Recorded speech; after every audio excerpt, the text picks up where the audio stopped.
Welcome to Networking RX, a podcast devoted to helping business professionals like you enhance your networking skills in order to become more proficient giving and receiving quality business referrals and improving the overall quality of your life and the lives of those around you. The Networking RX podcast is a production of AmSpirit Business Connections, an organization whose mission is to empower business success through networking. I have been doing what I have been doing in one form or another since February of 1995. And I was just in a chapter for a couple of years, and then I started becoming kind of more into management and starting groups and so on and so forth. And what I have learned in that time is that the more I know, the more I realize I don't, what I don't know. There's always something to learn. There's always a new way to look at things. And people will ask, what sort of things I do. Well, I help people with respect to their networking, professional relationships, getting referrals. And a lot of times the reaction is, that's no big deal. I'm an accountant. That's really complicated. It's like, well, I don't think there's anything more complicated in this world than relationships. Two people are very different. They're very even different on different days, professionally and personally. And so there's just a lot to relationships. And again, I continue to learn a lot. And I learn a lot by talking to other people. Today I have a guest, Virginia Muskies, and she is known as the Referral Diva. It's actually trademark. That's when trademark R with a circle, meaning that's big time. And she's a global expert in referral-based marketing, and she's the founder of Master Connectors. She's also a BNI franchisee, but she helps. She does a lot of things. She's also got a podcast that's got 170 some episodes called Business by Referral. But anyhow, she helps heart-centered entrepreneurs scale to six figures through their strategic alliances. And she's got a program called Referrals on Demand System, or it's a system. She's a dynamic speaker, podcast host, as I indicated, and she's a champion of connections. So welcome, Virginia. Good to have you. Frank, it's good to see you again. Thanks for having me on your show. Yeah, it's been a while. I've been on yours, and we just haven't been able to connect. So I'm glad you reached out. Yeah, thank you. Yeah, it's awesome. So I love chatting with people who get it. Yeah. No, I totally understand. I totally understand. How did you get into it? What's your origin story? What's my origin story? So when I was a young warthog, I was just a good salesperson. Like, I was the top cookie salesperson in the brownies. And when it was fundraising in high school, I sold the most beach towels. I mean, I don't know who the heck thought about beach towels for raising money for choir or whatever. But, in 1995, I joined the Mary Kay Independent Beauty Force, and that's when I had to learn how to network. And the first thing you learn in network marketing is the 3-foot rule, which some people think of as networking. It's actually cold calling. It's direct prospecting in person. Yeah. So, I learned the 3-foot rule, so I understood how to meet people. And this one day, I'm in the post office, and I walk up to this lady and I'm like, hey, I'm with Mary Kay, and I select sharp women every day to try our super duper products. And today I'm going to select you. And I think this lipstick would look so great. Could I get your business card? And she said, I'll do you one better. Why don't you come to my networking group, and I'll introduce you to 17, 18 other people, and you can give them your catalog, and maybe somebody wants to buy your stuff. And I was like, well, that sounds a hell of a lot easier than approaching people in post offices and stalking them at Macy's to try to find a client. Right. So it was my very first BNI meeting. I'd never heard anything of it. I think it was like the 7th chapter in the St. Louis market. And I joined because I thought, what the heck, this is great. I had 2 young children, and I just wanted to get away from them and talk to grownups for 90 minutes a week. So regardless if I made any money, that was going to be cool. Yeah. And got to know the owners of the franchise very well. And long story short, now here I am. I've been a BNI member since 1997. So I'm going on, to 28 years I've just finished. Yeah. So, going on 3 decades of that. And became an ambassador and a director with them. And then eventually was approached to buy the franchises from them, We invested first to see if we could get along. I was like, I want to test drive this before I go all in on on buying a 7-figure revenue stream. I want to like, can we get along? Because it was going to be seller financed. And we bought an Ivan Meisner franchise called the Referral Institute. So by the second year, I was the first person to ever crack a 6-figure in the Referral Institute, the first franchisee to do it. And then everybody stared doing it, right? So once somebody, it's sort of like the 4-minute mile, right? It's exactly what I was going to say. Absolutely. Yeah. Yeah. So, and there were a lot of things that were really great about that. And then there were a lot of things that were inherently wrong, but that's a whole marketing funnel kind of thing we can talk about. But I moved away from that after I didn't renew after the first renewal. We had gotten into the BNI franchises. We were running those. I was building chapters, managing chapters. It was really a 2-person show. It was me and my husband doing it all. And we didn't really have a big team that we had to build that out. So that's really where I got a lot of the connections and stuff. I think the methodology, that referrals on demand methodology, came out of my experience as a Sylvan Learning Center director. I was hired on as their vice president of contract services during No Child Left Behind. And the territory was huge. So what I had to learn to do was go into a school district, figure out who were the influencers, the community center directors, the pastors with education missions, the food banks, and get all those people together. And I would create these little power teams, right? And we would all get together and share resources. And I ended up building that from $0 to $2.5 million in annual revenue over a 5-year period. And I did it all through borrowing influence, creating relationships, and then teaching other people to do the same. And that's how Master Connectors was born. Was born out of that experience. And so I was able to codify what I did, create a process, trademark a process, and then move forward from there. So that's what I've been doing since 2017. Hey, I mean, you're knee deep into networking. Which is, I think, really cool. I mean, that's where I'm at, right? This is what I do. Yeah. And it's funny, Virginia, I'll run into people like, Frank, what are you doing? Well, I'm doing the same thing really since 95. Oh, you got to be kidding me. You're still doing that? You're still networking? What? Yeah. Yeah. As if it's like, I've got this Kool-Aid stand on the street. It's like, no, I mean, I've got dozens of chapters and franchisees around the country. I mean, it's a business. It's legit. But whatever. People can have their own little prejudices about whatever. So. Frank, and you and I, it's interesting. You and I agree and disagree, right? Like your whole philosophy when you shared it with me on the show, and you're like, this is what's wrong with BNI. And I was like, you are right. That is exactly what's wrong. And there's also these really good things, right? So, but I think that the interesting thing is that you and I inherently aren't like into networking. What we're into is the relationship ecosystem, creating relationship like economies and ecosystems. And here's something that's really interesting that's going on in the market. I don't know if you've noticed this or not, but if you're scrolling Facebook reels at 3:00 in the morning, as I often do while I'm having insomnia, what's showing up is relationship. Everybody all of a sudden is talking about relationship as if it's like the big new buzzword. And I'm thinking, this is how my daddy built a business, right? But in the middle, we had like sort of the information age and the digital connection age. And now with AI, and you don't even know what's real, I tell people, make sure you have a hair out of place, spinach on your teeth, like make sure you're a hot mess so you're not AI, right? People can see that. But really the need for people to be in relationship and to know what is real and authentic and to feel that is becoming more and more desirable and more looked out for. And yet the generations that are coming up have precious little skill set. Yeah.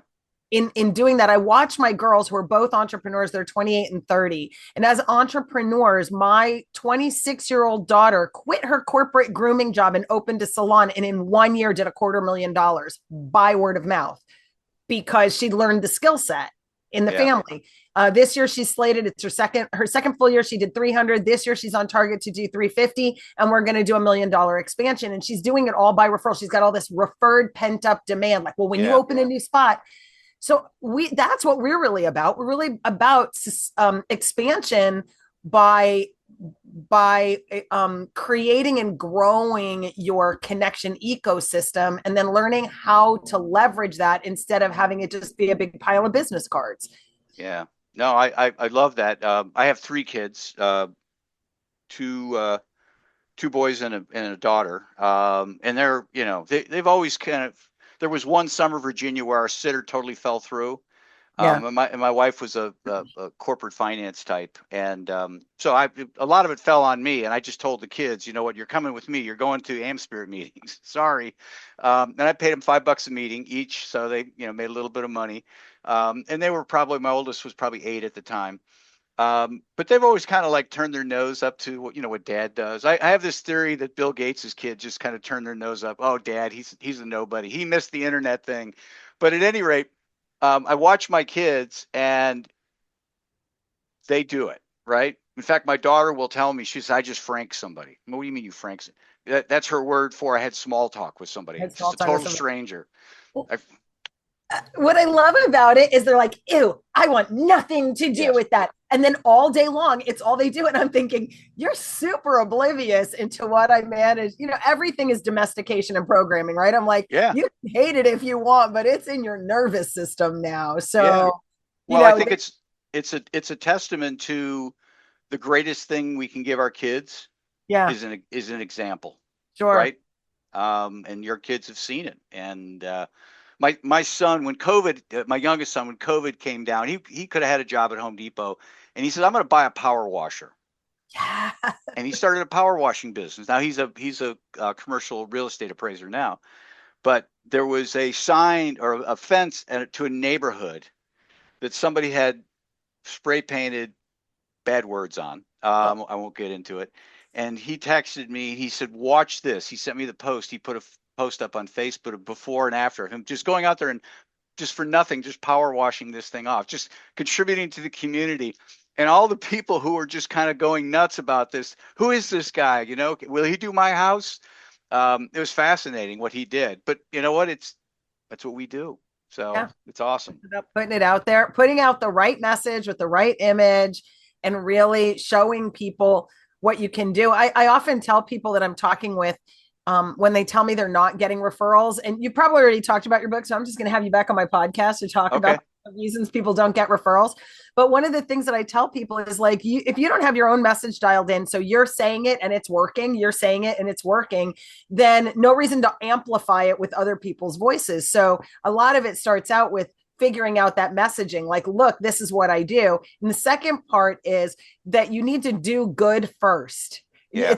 My philosophy is a philanthropy forward philosophy. So I think profit first, but I'm like philanthropy forward, profit first. So your first thing you should do is how did I give today? How am I contributing today? How does my company and my organization contribute? Then I do the profit first method and then I move along. But when you are philanthropy forward, givers, give first, the giver's game. Zig Ziglar, that whole thing, everything seems to go better, right? So that I think is a big part. And that was really his genius, was like, I'll do this for free because it's good, but I'm gonna make sure people know that I did something good. Yeah. And I'm gonna leverage that. And that was brilliant. That's absolutely perfect messaging. Adam Grant talks in his book, Give and Take, he calls it being otherish. You can be selfish or selfless, where you just do things, okay, I'm going to go in the middle of the night. Nobody's going to know I did this. That's selfless. But he was calculated about it. And there's nothing wrong with that. It's like, okay, I'm going to try and get something out of this. And he did. Here's just a little, it's a pro tip, right? How many times, Frank, does somebody say to you, oh gosh, Frank, thanks so much. What can I do for you? And what's the most common answer to what can I do for you? For me, you mean what I answer? Well, no, like the most common one you hear when you say, what can I do for you? When I ask somebody that question you're asking? Yeah. Usually, to be honest, and you might have a different answer, it's usually the biggest, baddest thing they need, right? Well, I need somebody to spend $20,000 on my course or whatever. It's like, great, Okay. Make it easy. What most people say to me is like, I'm good. Oh, okay. Yeah. Right. So I'm a podcast guest, and I say to the host, "What can I do for you?" And they're like, "I'm good." Yeah. Or they're a guest, and I say, "Thanks for being a guest. What can I do for you?" They're like, "I'm good." And I'm thinking to myself, you just blew it, because what is the next number one complaint? I give and give and give. Yeah. I give and give and give, and I never get. And I think to myself, you are getting. There is everybody's standing waiting to reciprocate. But when they make the offer, what can I do for you? We oftentimes shut it down. Example, I used to do this all the time. So you're sitting at a restaurant and somebody picks up the bill and you start fighting over the check. Right. No, you just go, "Oh my gosh, so generous. Thank you." Yeah. And no matter how uncomfortable that is for you, you just received. So understand that a lot of the times, the reason we don't experience reciprocity isn't because people aren't giving, it's because we're refusing the gifts. Yeah.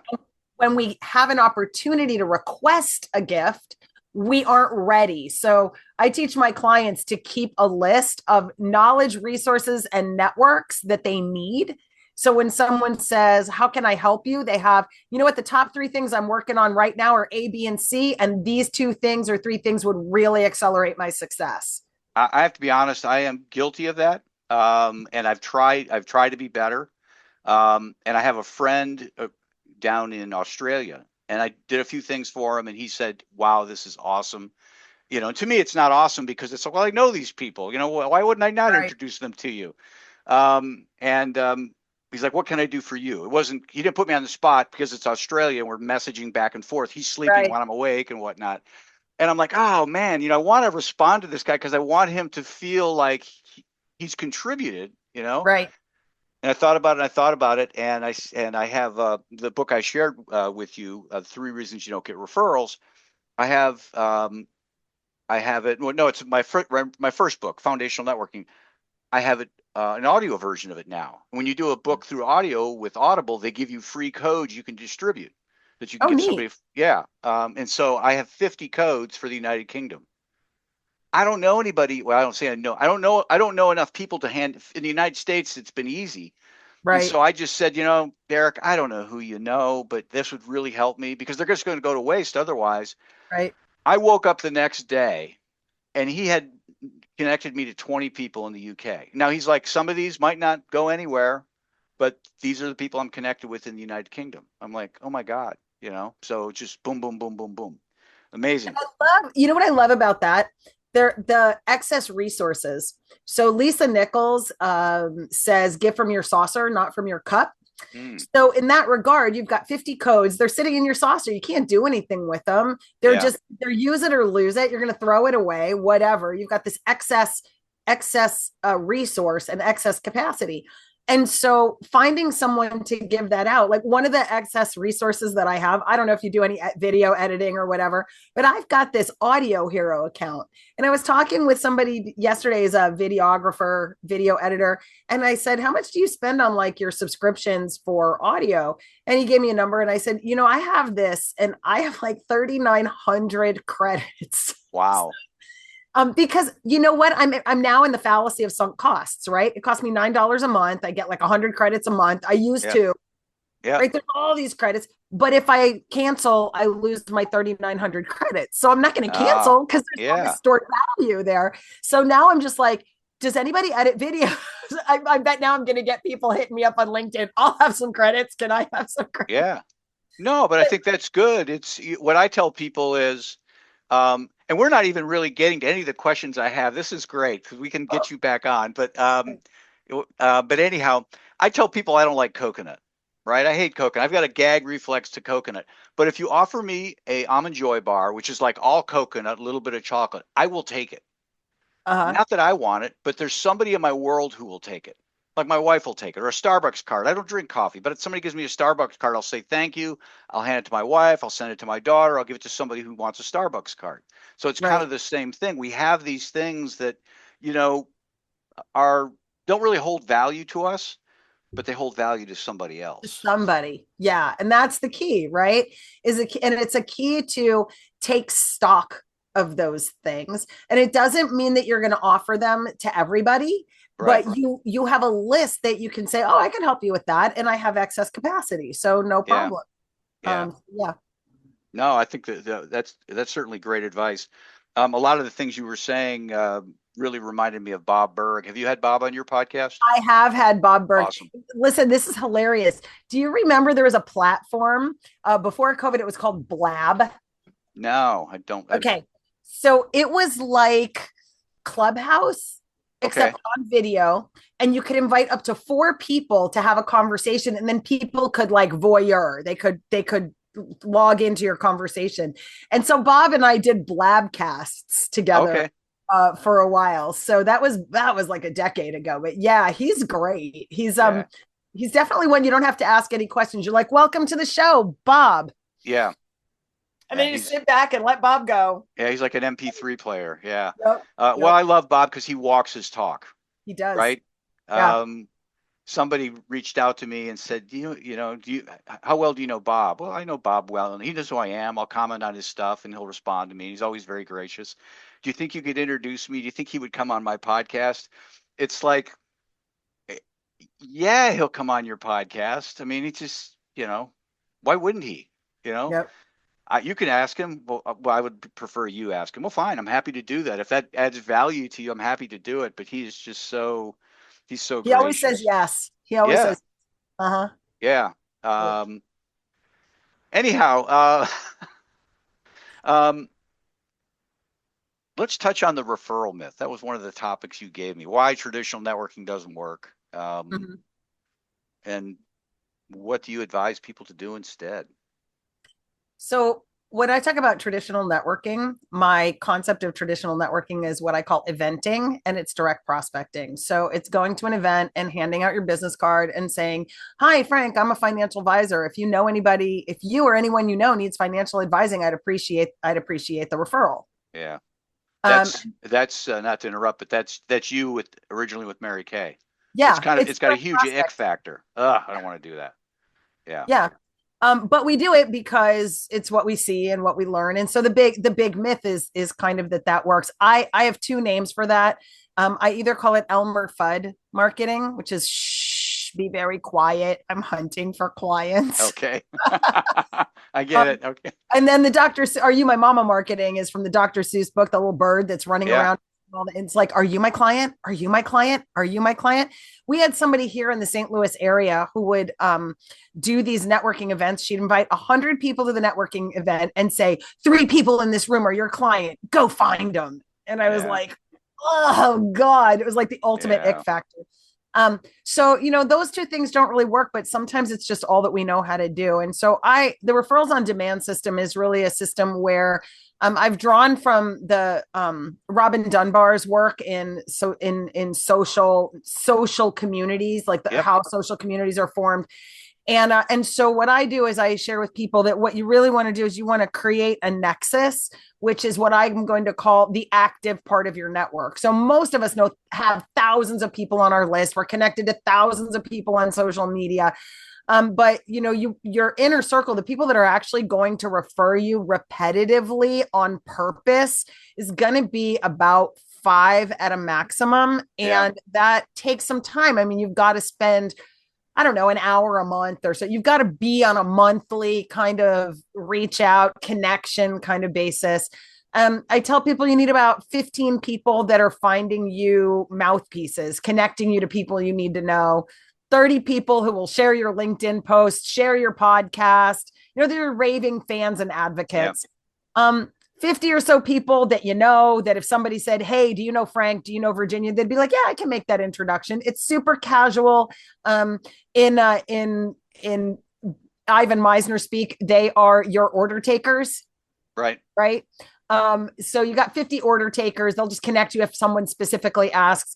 And then you got about 150 people that you're like trying to screen and qualify for any of the other positions on your nexus. So it's like your pipeline for that. So you got about 100 people that you're actively engaging with on a system, and then about a pipeline of about 150 people that you're that you're weeding through and trying to figure out who goes where. Some people fall in, some people fall out. Yeah. But it's always about keeping those plates spinning. And it's a lot like managing your sales pipeline, but actually looking at your referral sources and managing that as a pipeline of its own.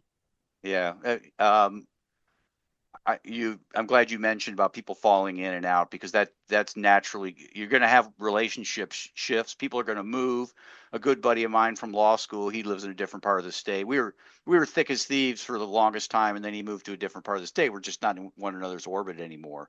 Right. But I still know him, like him, and trust him. It's just we don't run in the same circles. But yeah, or somebody who was a super referral partner. Like I had a financial advisor, super referral partner.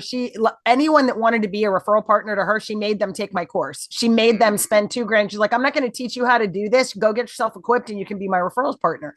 Well, she got a divorce. This happened, that happened, life happened, whatever. I reconnected with her for the first time in 7 years about 3 months ago.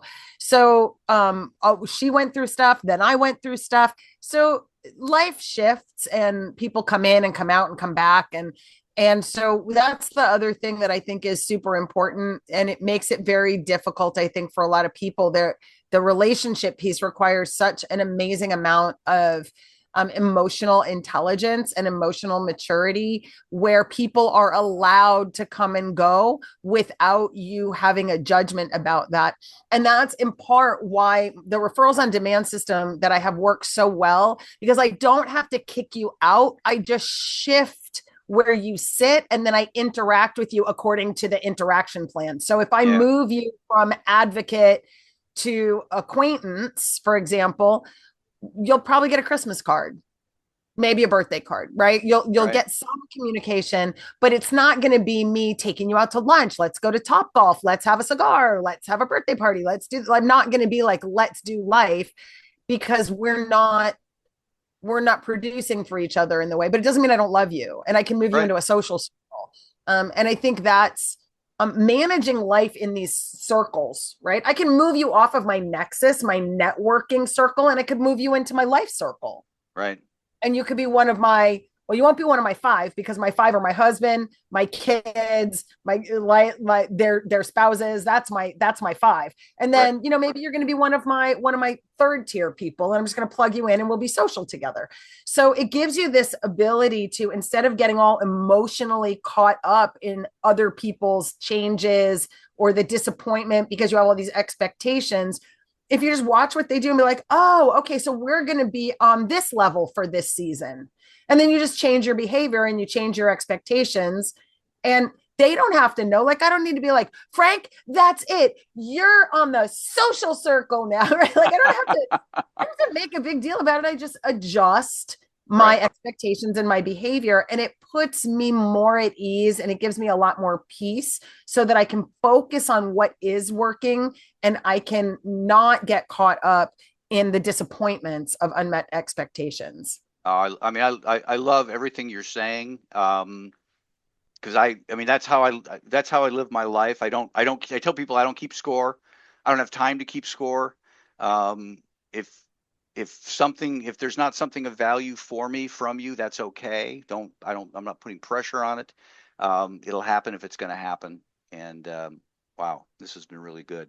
Let's shift gears here as we kind of wrap up. And I definitely want to get you back on, because I think there's a lot of other stuff that we can. Well, I know that you gave me 2 other things that we could really talk about.